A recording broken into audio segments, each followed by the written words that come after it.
Hi everyone. তো অনেক দিন বাদে আমি ছুটি পেয়েছি, তাই ভাবলাম আজকে আমি রান্না করেই খাবো। তো আমি বানাচ্ছি খিচুড়ি। তার জন্য প্রথমেই আমি আগে চাল আর ডালটা ধুয়ে নিয়েছি, আর এটা আমার মায়ের রেসিপি।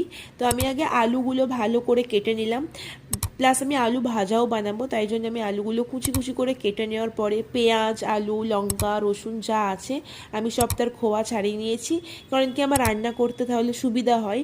আর আমি এখানে সাদা তেলে রান্না করি না, আমি এখানে সর্ষের তেলে রান্না করি, কারণ আমার মনে হয় সর্ষের তেলে রান্না করলে টেস্টটা অনেক বেশি। সাদা তেলে রান্নাও আমি এখানে খাই, কিন্তু সর্ষের তেলে রান্নার টেস্টটা অনেক বেশি। তো যাই হোক, আমি এখানে পেঁয়াজ আর রসুনও কুচিয়ে নিয়েছি, কারণ কি আমি ওটা ভিন্ডিতে দেবো, আর ভিন্ডিও কুচিয়ে নিয়েছি। তো এখানে একটু অল্প পেঁয়াজ, লঙ্কার গুঁড়ো, হলুদ গুঁড়ো দিয়ে আমি ভিন্ডিটা ভেজে নিচ্ছি। আর ওয়েদার এত সুন্দর মেঘলা মেঘলা, আর আমি আজকে একটু বাইরে বিচেও যাব, তার জন্য আমি তাড়াতাড়িও করছিলাম। তো এখানে আমি খিচুড়ি চাপিয়ে দিয়েছি, আর আমি লাস্টে একটু দিয়ে দিচ্ছি ঘি, কারণ কি টেস্ট আরও বেশি ভালো হয়ে যায়। আর ডিম ভেজে নিচ্ছি, জানি একটু তেল একটু না অনেকই বেশি হয়ে গেছে, কিন্তু ঠিক আছে, আমি এখানে ডিম ভেজে নিয়েছি, আর বাস আমার খাবার রেডি।